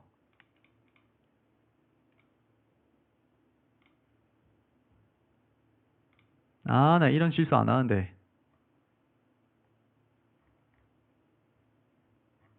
이거 맞네요. 이거 맞네요. 죄송합니다. 제가 사진을 넣었는데 사진이 안 들어간 것 같아서 아닌 줄 알았는데 맞네요. 다시 HBM은 단가가 높아요. 일반 기존 D램에 비해서 평균 판매 가격이 높다 맞죠? 평균 판매 가격이 높고 이제 추론으로 들어갈수록 에이전틱 AI가 확산될수록 수요가 더 커지겠죠. 메모리 반도체 수요가 더 커진다. 근데 메모리 반도체 수요가 커지면서 동시에 이 HBM의 독주 체제를 이 하이닉스가 가지고 있기 때문에 더 많이 파는데 동시에 가격도 어떻게 돼요? 가격 결정권을 지금 SK 하이닉스가 가지고 있단 말이죠. 많이 팔 수 있는 데다가 동시에 가격 결정권까지 가지고 있으니까 돈을 많이 벌 수밖에 없는 거죠. 무슨 말을 하고 싶냐면 지금 간단하게 제가 무슨 말을 하고 싶냐면 이런 거예요.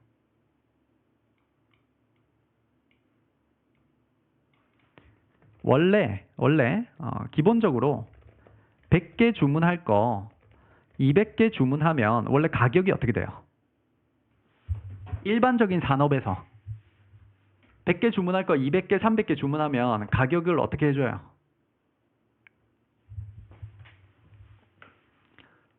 좀 싸게 해준다 맞죠? 할인, DC 해주죠. 왜 DC 해줘요?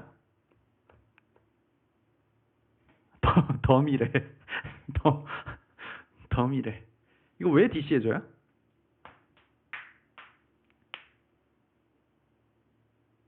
대량이라서.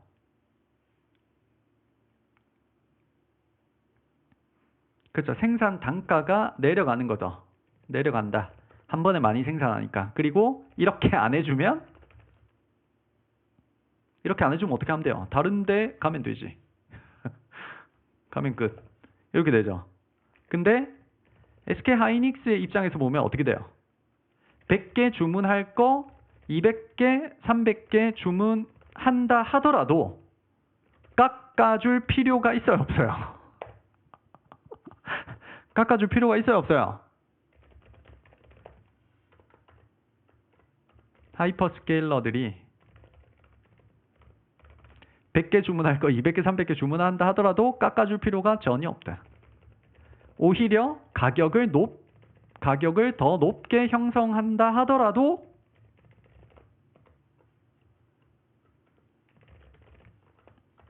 그대로 사갈 확률이 높다. 맞죠? 그래서 SK 하이닉스 입장에서는 가격을 내릴 필요가 전혀 없는 거예요. 이 말은 무슨 말이에요? 높은 가격 곱하기 많은 수량이 되는 거예요. 환상적이죠. 환상적인 산업을 하고 있단 말이에요. SK 하이닉스는. 가격도 높게 결정을 할 수 있고 수량도 많이 빼줄 수 있고 없어서 못 파니까. 됐죠? 완전 슈퍼 갑질을 할 수가 있는 거예요. 그래서 HBM에서 발생하는 SK 하이닉스는 HBM에서 발생하는 가격과 판매량을 동시에 확대할 수 있고 그것을 가장 정직하게 실적으로 반영할 수 있는 거의 사실 유일한 기업이에요.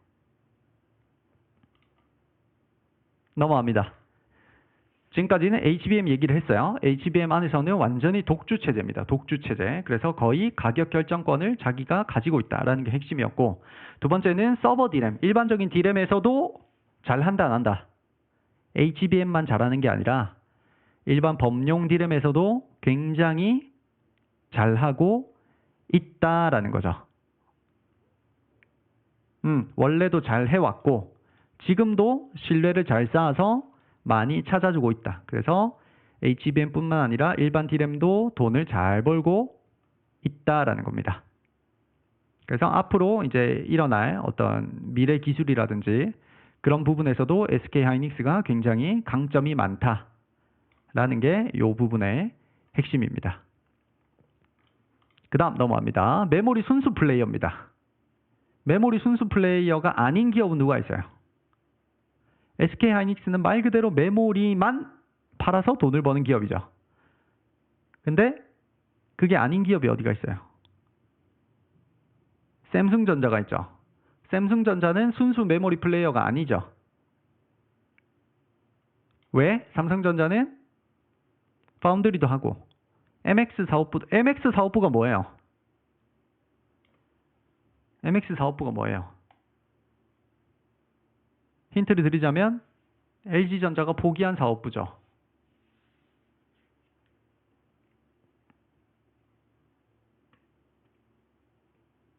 LG전자가 포기한 그렇죠. 모바일이에요. 맞아요. 여기 M자가 모바일이에요. 모바일 익스피리언스라는 그런 거를 이제 갖다 붙여서 모바일 사업부라고 하는데 삼성전자는 모바일 사업부도 잘해야 돼. 실적이 잘 나오려면. 동시에 파운드리도 잘해야 돼. 동시에 디램도 많이 팔아야 돼. 그러다 보니까 디램 하나만 잘 된다고 해서 삼성전자의 실적이 잘 나올 확률이 높지가 않죠. 근데 반면에 SK 하이닉스는 메모리 반도체만 하죠. 그럼 지금 이 상황에서 우리 지금 특강 이름이 뭐예요? 반도체 특강이 아니죠. 정확히 얘기하면 무슨 반도체 특강이에요? 우리 지금 하고 있는 특강 자체가 그냥 반도체 특강이 아니라 메모리 반도체 특강이죠.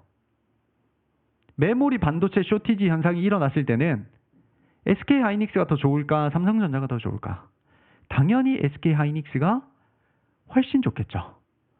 디램이나 HBM 비중이 높아질수록 SK 하이닉스는 업황의 모든 개선 효과를 가장 빠르고 강하게 흡수할 수 있다라는 거예요.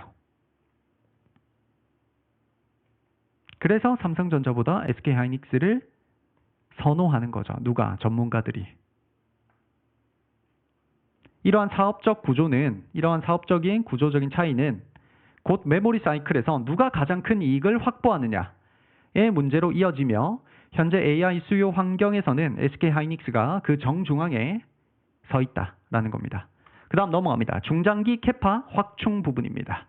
구조적인 수요 증가에 대응할 수 있는 성장 궤도에 들어가 있습니다. 한마디로 앞으로 공장 신설하고 증설하고 했을 때 이 쇼티지에서 충분히 대응할 수 있는 능력을 갖췄다라는 거죠.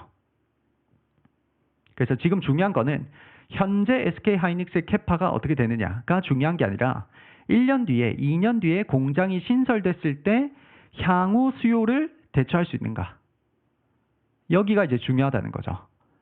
SK 하이닉스는 이 지점에서 명확한 중장기 성장 로드맵을 보유하고 있습니다. 2026년에는 어제 배웠죠. 2026년에는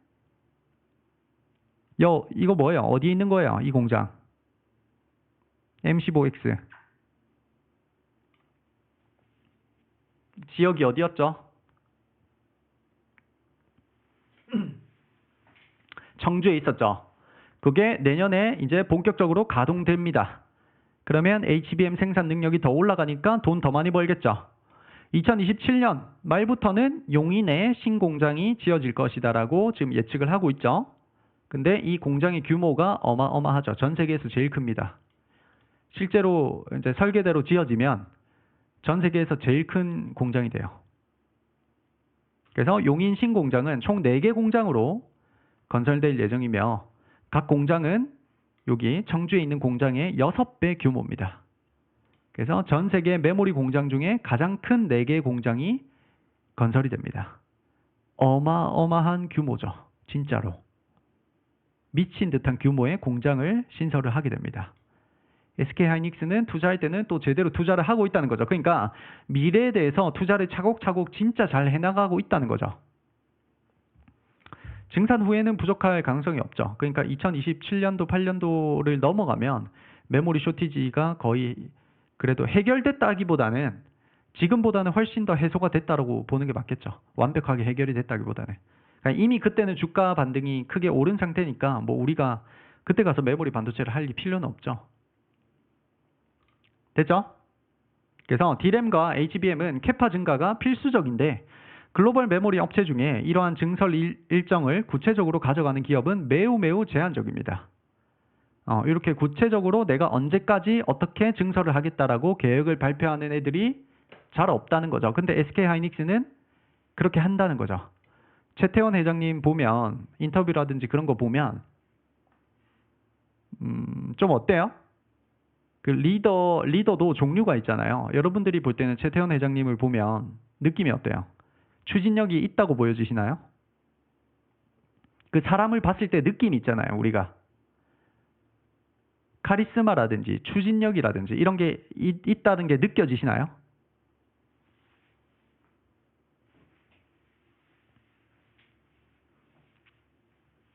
그런 게 이제 느껴지면 이혼남 그 이건희 회장님이 옛날에 그 임원들 혼낼 때 가족 빼고 다 바꾸라고 했거든요. 바뀔 거면 이건희 회장님이 가족 빼고 다 바꿔봐. 했거든요. 근데 이제 SK 회장님은 가족까지 다 바꿨어요. 그래서 더 성공한 걸 수도 있어요. 이건희 회장님은 가족은 빼고 바꾸라고 했는데 SK는 가족까지 다 바꿨으니까. 그래서 더 빨리 성공했을 수도 있어요. 내일부터 만약에 주주총회가 방송 안 한다. 예고도 없이 앞으로 방송 안 킨다. 그러면 어디 잡혀간 줄 아시면 돼요. 누가 잡아간지는 모르겠어요. 내일부터 방송 안 하면 어디 잡혀갔다. 알겠죠? 그래서 SK하이닉스는 이런 중장기 로드맵을 굉장히 잘 가져가고 있다.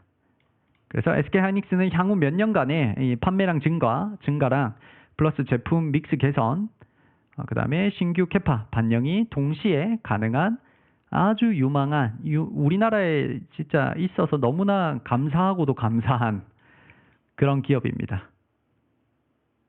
그리고 이제 마지막입니다. SK하이닉스 마지막. 글로벌 AI 3대 리더로 평가가 되고 있습니다. 그리고 저평가 영역의 핵심 메모리 기업입니다. SK하이닉스는 이번 AI 사이클에서 글로벌 반도체 공급망의 중심에 서 있는 3대 리더, 엔비디아, 그리고 TSMC, 그리고 SK하이닉스 이렇게 하나로 평가를 받고 있습니다. 엔비디아랑 TSMC랑 나 차이 모른다. 솔직히 1번 한번 해보세요. 얘들 그냥 말만 들었지 뭘 하는 건지는 차이를 모른다. 1번 한번 해보세요.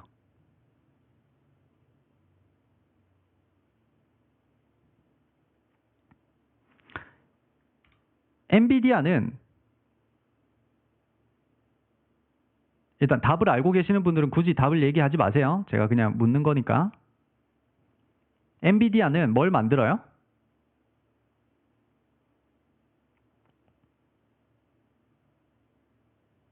엔비디아는 뭘 만들어요?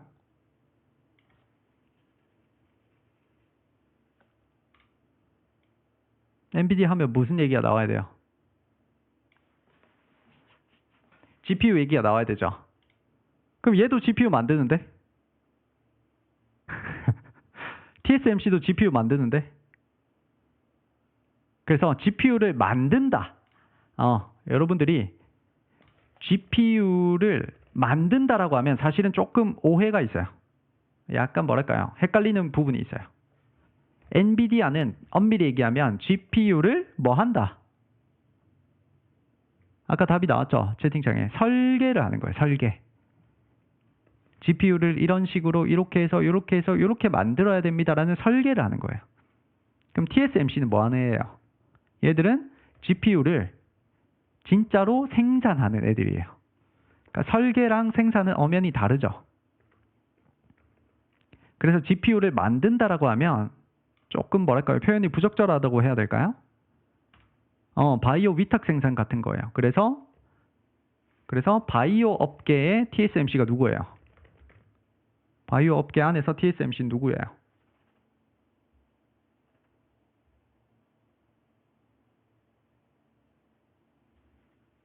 삼성 바이오 로직스죠. 삼바죠, 삼바. 됐죠? 삼바도 얘들이 직접 뭔가 약을 만드는 애들이 아니죠. 약을 설계하는 애들이 아니죠. 약의 레시피를 가져오면 얘들은 그냥 만들어줄 뿐이죠. 그런 차이가 있는 거죠. 그래서 그 정도는 알고 계셔야 된다. 알겠죠? 그래서 엔비디아가 설계하고 TSMC가 만들어주고 SK 하이닉스는 메모리 반도체를 담당하고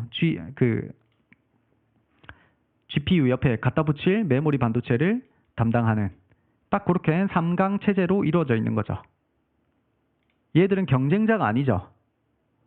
각각 자기 역할을 해내야만 이게 맞물리면서 돌아가는 거죠. 얘들은 경쟁자가 아니에요. 알겠죠? 근데 지금까지는 AI가 학습이 중요했었죠. 학습이 중요할 때는 이 중에 제일 중요한 애들이 누구였어요?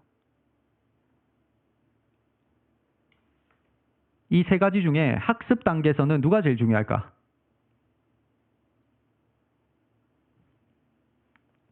엔비디아가 제일 중요했겠죠. GPU가 주인공이었단 말이야. 지금까지는. 그리고 TSMC도 당연히 주인공이죠. 왜? 아무리 설계 잘한다 하더라도 이거 생산 못하면 말짱꽝이죠. 그러니까 엔비디아랑 TSMC의 주가가 폭발적으로 올라갈 수밖에 없었던 거죠.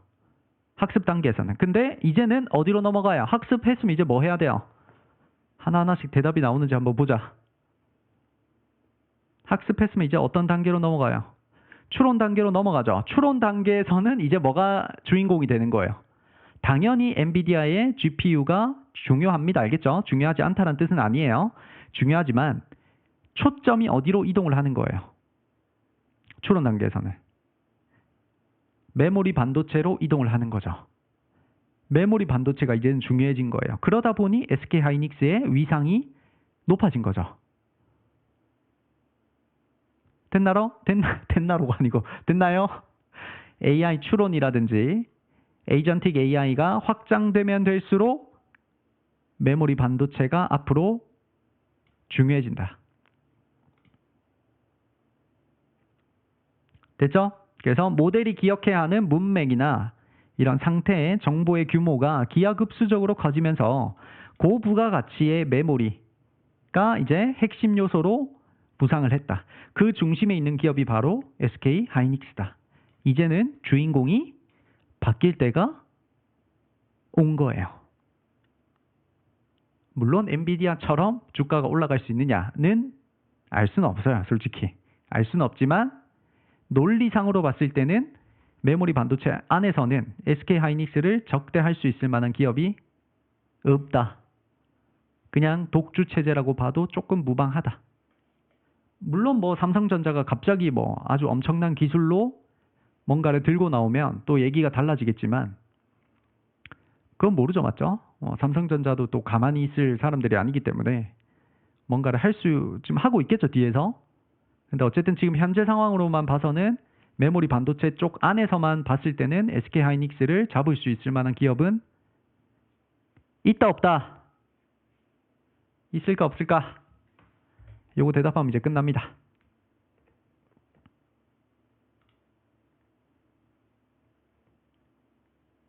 없다. 까지해서 SK하이닉스의 모든 부분에 대해서 얘기를 해드렸습니다. 그래서 실제로 주가가 올라가는 속도만 봐도 사실은 SK하이닉스랑 삼성전자랑 차이가 많이 나죠. 삼성전자는 요런 느낌. 올라갈 때도 살짝 이 상승폭이 살짝 작죠. SK하이닉스에 비해서 상승폭이 좀 작은 느낌. SK하이닉스는 이 상승폭이 훨씬 더 가파른 느낌이죠.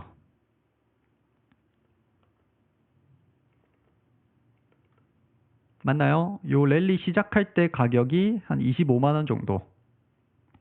그리고 최고점 찍을 때 한 65만 원이었으니까 한 150% 정도. 삼성전자가 이번에 9월 달에 랠리를 주기 전에 가격이 6만 원, 한 7만 원 정도. 그리고 요번에 고점 찍을 때 11만 원 정도. 상승률이 60%. 대략 지금 몇 배 차이가 나요? 대략 상승률이 몇 배 차이가 나죠? 삼성전자가 60% 오를 때 SK하이닉스는 똑같은 9월 달부터 했을 때 150%. 거의 2.5배가 차이가 나요. 이거는 단순히 SK하이닉스가 운이 좋았다가 아니에요.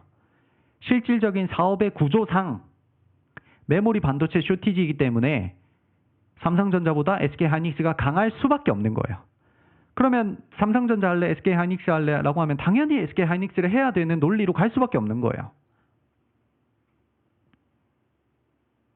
뭐 물론 삼성전자가 언론 플레이를 잘 해서 뭐 주가가 앞으로 더 올라갈 수는 있겠죠. 근데 그런 걸 다 제외하고 그냥 사업적으로만 봤을 때는 당연히 SK하이닉스가 똑같은 HBM 하나를 팔더라도 돈을 더 많이 버는 구조가 될 수밖에 없다는 거죠. 됐나요? 그래서 SK하이닉스는 뭐 지금 당장에 뭔가를 크게를 할 수 있는 게 없어서 우리가 또 체크할 수 있는 구간이 오면 제가 급등 조마카스에서 그때그때 변곡점이 생길 때마다 체크를 하는 걸로 하겠습니다. 나머지 종목들은 내일 9시에 진행하도록 하겠습니다. 내일 하면 이제 반도체가 끝나요. 반도체 특강이 완전히 마무리가 됩니다. 이제 4일 동안 열심히 또 달렸으니까 내일까지 끝까지 참석을 해주셔가지고 반도체 특강을 끝까지 공부를 마무리할 수 있도록 하시면 될 것 같습니다. 오늘 급등 조마카세는 따로 없습니다. 제가 종목을 봐도 뭐 이제는 살 수 있는 자리가 없어서 이미 가버렸죠. 우리가 보고 있던 게 삼성중공 이런 것들도 이제 종가 매수 같은 걸로 우리가 체크를 한번 했는데 그대로 오늘 올라가 버렸으니까 이제는 더 이상 할 수 있는 게 없습니다.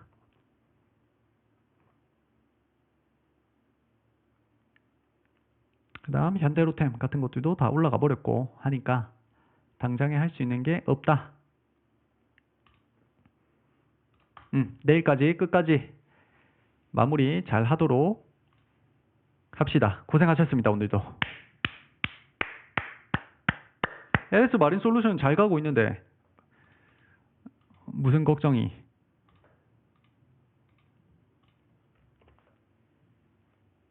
고생 많으셨어요.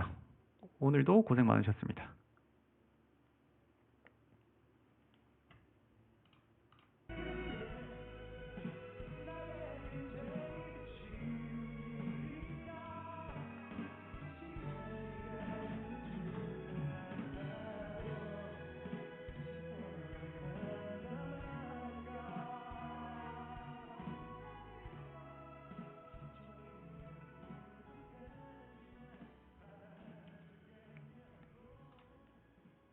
저도 이렇게 끊어서 하니까 더 편하네요. 한 번에 이거를 다 하려고 처음에 했었는데 이거 다 했으면 저는 죽었을 것 같아요. 그날. 그날 4, 5시간 동안 이거 한 번에 다 설명했으면 저는 죽었을 것 같아요. 오랜만에 캐롤 좀 들을까요?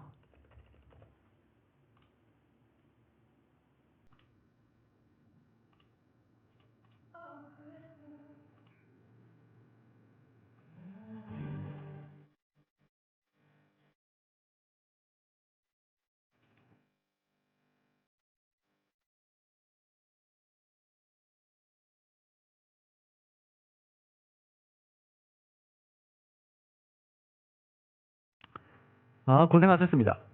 얼른 들어가서 쉬십시오. 노래 하나만 듣고 마무리하겠습니다.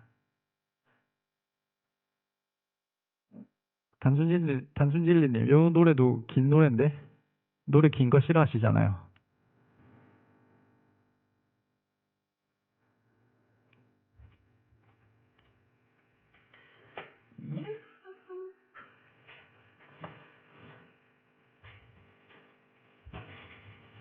질문 있으시거나 할 말 있으신 분들은 채팅 남겨주시면 됩니다.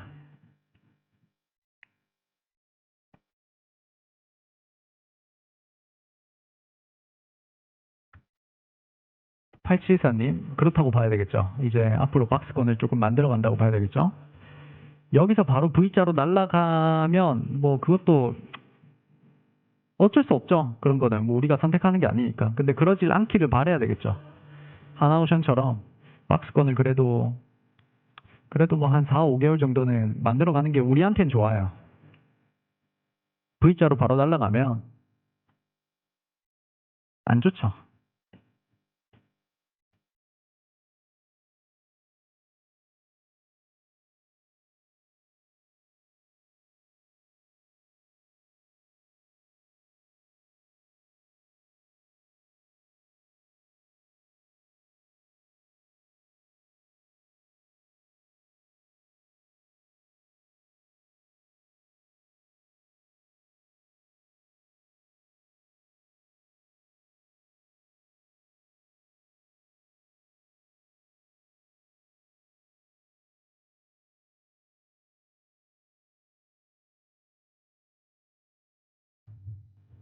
하이닉스가 이렇게 좋은 기업이었다니. 하이닉스가 이렇게 좋은 기업이었다니. 하이닉스는 성과급만 1억을 주잖아요. 그 1억이라는 돈이 어디서 나왔을까요? 칸님 잘 생각해보면 하이닉스가 지금 1억이라는 성과급을 주고 있는데 그 1억이라는 돈을 그렇게 쉽게 뿌릴 뭐 쉬운 건 아니지만 그 성과급이 나올 수 있을 만한 수익을 얻고 있다는 거거든요.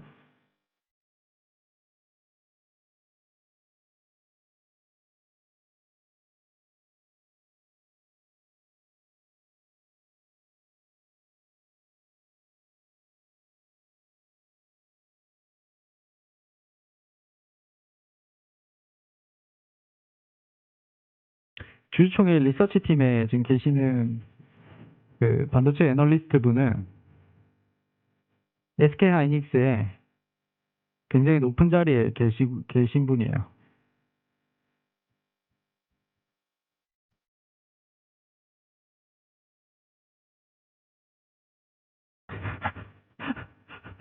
아무도 안 놀래네? 아무도 놀라는 사람이 없네?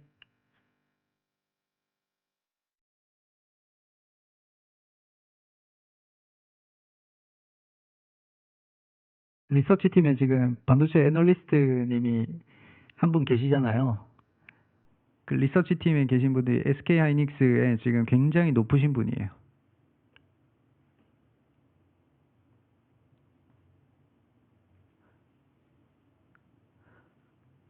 그래서 이렇게까지 자세히 알고 있는 거예요. 오늘 했던 거 중에 사실은 내부자 아니면 모르는 정보들도 있거든요. 제가 얘기는 안 했는데 내부자 정보도 있어요, 안에. 뭐가 내부자 정보인지는 제가 얘기는 안 해드릴게요.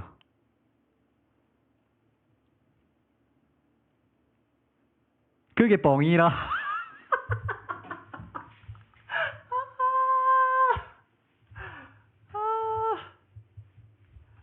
그게 뻥이라.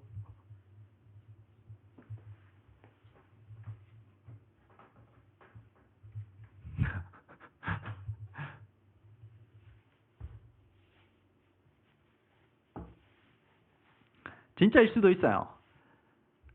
자기 신분이 들키면 안 되니까 제가 이렇게 돌려서 얘기하는 것 뿐이에요. 진짜일 수도 있고 아닐 수도 있고. 저는 분명히 얘기해드렸어요. 진짜일 수도 있고 아닐 수도 있고. 저는 얘기했어요, 분명히.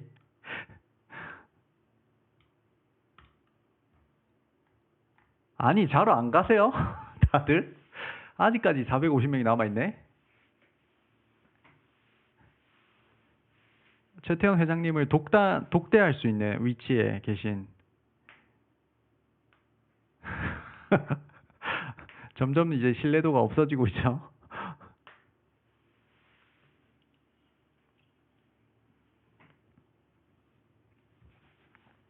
맞아요. 회사 사장도 자기 회사 주가가 왜 올라가는지 모르죠.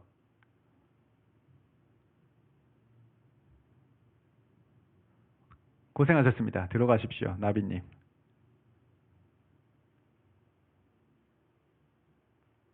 뭐라도 나올까 못 나가고 있어요. 아, 빨리 끝내야 되겠다. 뭐 없어요. 뭐 없고 그냥 뭐 SK 하이닉스의 일반 대중들은 알 수 없는 내부자 정보를 그게 뻥이라. 그런 거 아니죠. 내부자 정보를 우리가 어떻게 알아요? 내부자 정보 알고 있으면 돈 다 벌었지, 맞죠?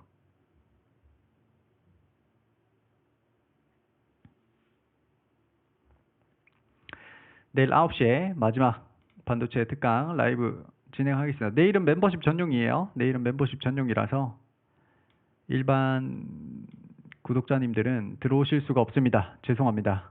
내일은 또 다른 종목을 진하게 공부를 해야 돼서 내일은 어쩔 수 없이 멤버십 전용으로 진행을 하도록 하겠습니다. 자, 이렇게 해서 오늘 방송 종료하겠습니다. 고생하셨습니다. 내일 9시에 뵙겠습니다.